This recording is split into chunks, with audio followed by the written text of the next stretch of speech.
Hello guys, नमस्कार। मैं संदीप कुमार शुक्ला स्वागत करता हूं आपका संदीप सर जीके में।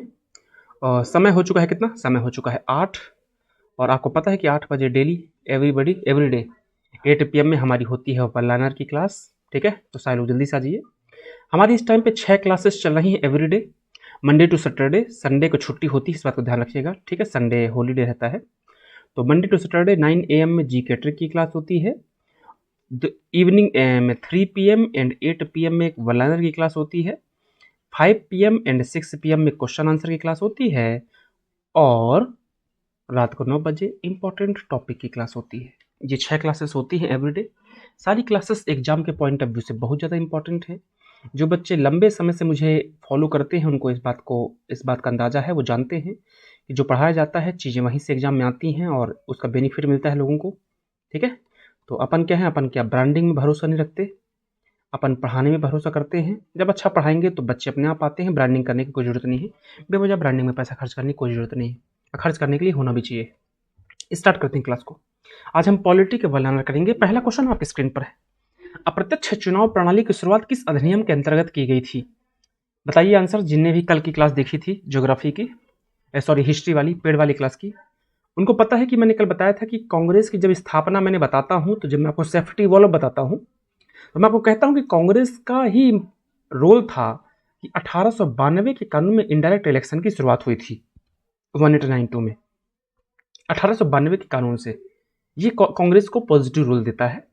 अगला क्वेश्चन है, किस अधिनियम के तहत राजस्व और व्यय अथवा बजट पर बहस करने और कार्यकारिणी से प्रश्न पूछने की पावर दी गई थी हिंदुस्तानियों को? कौन से कानून में? इसी 1892 के कानून में, 1892 के कानून में ही ये पावर दिया गया था हिंदुस्तान के लोगों को, हिंदुस्तान के रिप्रेजेंटेटिव्स को।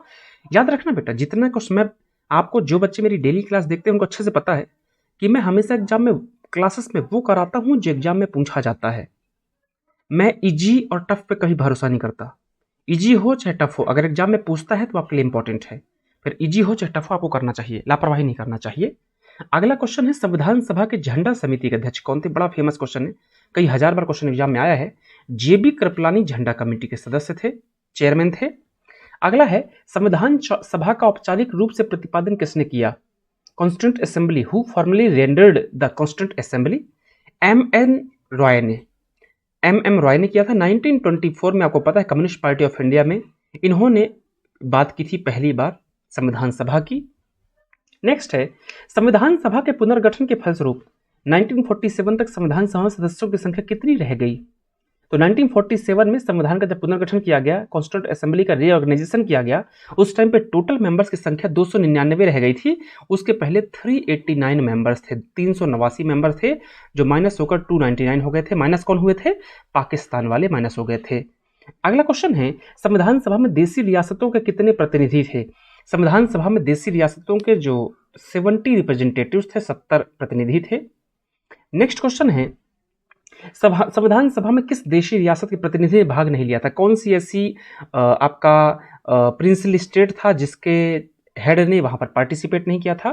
तो जो हैदराबाद के प्रिंसली रियासत के प्रमुख थे, हैदराबाद के नवाब ने पार्टिसिपेट नहीं किया था संविधान सभा में। इंपॉर्टेंट क्वेश्चन है। अगला क्वेश्चन है, B.R. अम्बेडकर कहां से संविधान सभा में निर्वाचित हुए थे? तो बाबा साहब भीमराव अम्बेडकर जो हैं वो संविधान सभा में बंगाल से निर्वाचित हुए थे। इंपॉर्टेंट क्वेश्चन है। अगला है, वर्तमान में संविधान में कितने अनुच्छेद हैं? आपको पता है जब हमारा कॉन्स्टिट्यूशन बना था उस टाइम पे 395 आर्टिकल्स थे हमारे पास में, अनुच्छेद थे। आज इनकी संख्या 448 हो चुकी है। समय समय पर ये बदलती रहती है। क्वेश्चन में कई बार मैंने देखा है 450, लगभग 450 एग्जाम में होता है और इसको सही माना जाता है। तो 450 दिमाग में रखेंगे।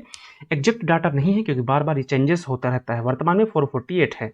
अगला क्वेश्चन है, 1940 में ब्रिटिश सरकार ने संविधान सभा की मांग को किसके तहत पहली बार आधिकारिक रूप से स्वीकार किया था? तो 1940 में जो अगस्त प्रस्ताव आया था उसी में पहली बार संविधान सभा की मांग को औपचारिक रूप से अनऑफिशियली उसको एक्सेप्ट किया गया था। अगला है, पंडित जवाहरलाल नेहरू ने उद्देश्य प्रस्ताव कब पेश किया था? आपको पता है कि वर्तमान में जिसको प्रियम्बल कहा जाता है, उद्देशिका कहा जाता है, मतलब प्रस्तावना कहा जाता है, उसको पहले ऑब्जेक्टिव मोशन या उद्देश्य प्रस्ताव कहा गया था। और इसको पंडित नेहरू ने 13 दिसंबर 1946 को पेश किया था और बाद में जाकर के 22 जनवरी 1947 को इसको एक्सेप्ट किया गया था। नेक्स्ट, एक मिनट।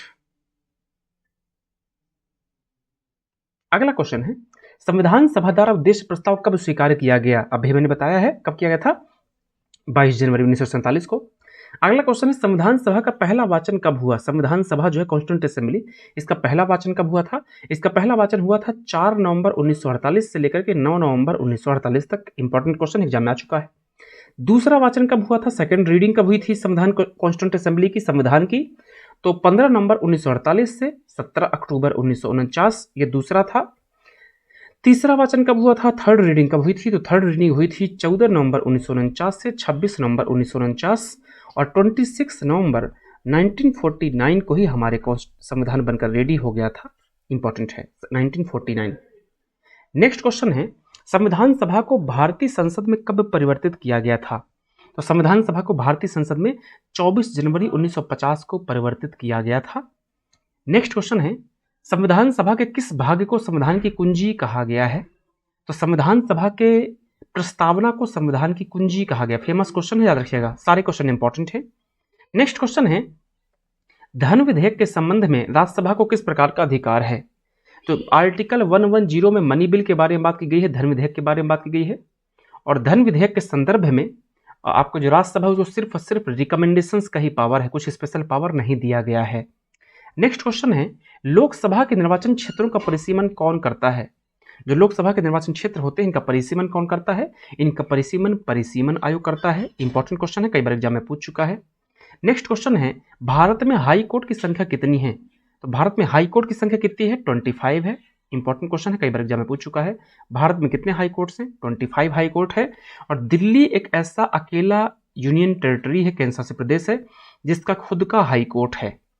अगला क्वेश्चन है, यदि कोई व्यक्ति अपनी इच्छा से विदेशी राज्य की नागरिकता अर्जित कर लेता है तो उसकी भारतीय नागरिकता का क्या होगा?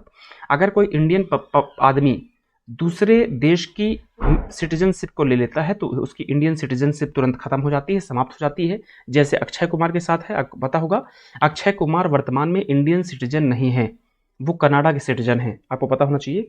सेम ऐसा ही आलिया भट्ट के साथ भी है। नेक्स्ट क्वेश्चन है, भारत में संविधान सभा का गठन किस योजना के प्रस्ताव के अनुसार किया गया था? तो जो कॉन्स्टिट्यूंट असेंबली हिंदुस्तान में बनाई गई थी माय डियर, जो संविधान सभा बनाई गई थी वो किसके आधार पर बनाया गया था? 1946 में कैबिनेट मिशन के रिकमेंडेशन के आधार पर। 1946 में जो कैबिनेट मिशन है उसके रिकमेंडेशंस के आधार पर हिंदुस्तान में कॉन्स्टिट्यूंट असेंबली को बनाया गया था। नेक्स्ट क्वेश्चन है, अनुसूचित और जनजातीय क्षेत्रों के प्रशासन के संबंध में प्रावधान संविधान की किस अनुसूची में किया गया है? मैं 1000 बार बता चुका हूं कि 5वीं और 6वीं अनुसूची जो है, जो 5th और 6th शेड्यूल है, इसमें दोनों बातें की गई हैं। अगर असम, मेघालय, मिजोरम और त्रिपुरा इन स्टेट का नाम आ जाए क्वेश्चन में तो आंसर 6 वाले को टिक कर दीजिएगा, नहीं तो 5 वाले को टिक कर दीजिएगा। तो अनुसूचित और जनजातीय क्षेत्रों के एडमिनिस्ट्रेशन के संबंध में जो जानकारी दी गई है वो 5वीं 6वीं अनुसूची में है। अगर दोनों क्वेश्चन में लिखा है तो फिर अच्छी बात है, नहीं तो 5वीं अनुसूची को टिक करेंगे अपन। नेक्स्ट क्वेश्चन है, संविधान सभा का प्रारूप संविधान सभा ने कब स्वीकृत किया था? आज ही मैंने क्लास में बताया था कि 29 अगस्त को 1947 में प्रारूप समिति बनाई गई थी, ड्राफ्टिंग कमेटी बनाई गई थी बाबा साहब भीमराव अम्बेडकर की अध्यक्षता में, और इसको एक्सेप्ट किया गया था 26 नवंबर 1949 को, 26 नवंबर 1949 को। अगला क्वेश्चन है, सर्वप्रथम किस अधिनियम के द्वारा भारत के प्रांतों में आंशिक उत्तरदायी शासन की स्थापना की गई? किस कानून के द्वारा भारत में आंशिक उत्तरदायी शासन की स्थापना की गई थी? 1919 के अधिनियम के द्वारा, और 1919 के कानून को मोंटेग्यू चेम्सफोर्ड कानून भी कहा जाता है। नेक्स्ट क्वेश्चन है, भारत के शासनाध्यक्ष का संबोधन किसके लिए किया जाता है? जो हेड ऑफ गवर्नमेंट होते हैं उनका जो एड्रेस होता है किसके लिए होता है माय डियर? प्रधानमंत्री के लिए होता है। इंपॉर्टेंट क्वेश्चन है। नेक्स्ट क्वेश्चन है, संविधान के किस भाग को मैग्ना कार्टा कहा जाता है? जो बच्चे मुझसे फंडामेंटल राइट्स पढ़ चुके होंगे, अगर उनको याद होगा थोड़ा सा भी, तो मैंने बताया था कि जो संविधान का मैग्ना कार्टा किसको बोलते हैं। इस ब्रिटेन में इसको मैग्ना कार्टा बोलते हैं, अमेरिका में इसको बिल ऑफ राइट्स कहा जाता है वर्तमान में, और हमारे हिंदुस्तान में इसको फंडामेंटल राइट्स कहा जाता है। तो हमारा जो फंडामेंटल राइट्स है जो पार्ट 3 में है उसको भारत के संविधान का मैग्ना कार्टा कहा जाता है। अब जो क्वेश्चंस मिलेंगे वो होमवर्क आपके लिए हैं। वीडियो खत्म होने के बाद में कमेंट सेक्शन में कमेंट कीजिएगा। विधान परिषदों में सर्वप्रथम किस अधिनियम के अंतर्गत भारतीयों को प्रतिनिधित्व दिया गया? इस क्वेश्चन का आंसर आपको वीडियो खत्म होने के बाद में कमेंट सेक्शन में करना है। अगला, 15 अगस्त 1947 और 26 जनवरी 1950 के बीच भारत का राजनीतिक दर्जा क्या था? इंडियन का पॉलिटिकल स्टेटस क्या था? इस क्वेश्चन का आंसर आपको वीडियो खत्म होने के बाद कमेंट सेक्शन में करना है। और अगला है, किसकी अनुमति से कोई भारतीय नागरिक विदेशी सरकार से कोई उपाधि या सम्मान प्राप्त कर सकता है? आर्टिकल 18 संविधान का अनुच्छेद 18, अबोलिशन ऑफ टाइटल्स, उपाधियों का अंत वाला जो आर्टिकल है वहां से पॉइंट लिया गया है। वीडियो खत्म होने के बाद में कमेंट सेक्शन में बताइएगा कि इसका आंसर क्या होगा। मुझे उम्मीद है क्लास पसंद आई होगी। पसंद आई हो तो वीडियो को लाइक शेयर जरूर कीजिएगा, चैनल को सब्सक्राइब कीजिएगा। लाइक नहीं करना है मत कीजिएगा, शेयर नहीं करना है मत कीजिएगा, सब्सक्राइब नहीं करना है बिल्कुल मत कीजिएगा। प्लीज़ इस क्लास को अच्छे से पढ़ लीजिएगा, क्लास इंपॉर्टेंट है, यहाँ से क्वेश्चन एग्जाम में आएंगे। बाकी अपना ध्यान रखिए, कोरोना के समय में बिल्कुल घर से बाहर मत निकलिए, हालात ठीक नहीं है। Bye bye, take care, all the best, God bless you.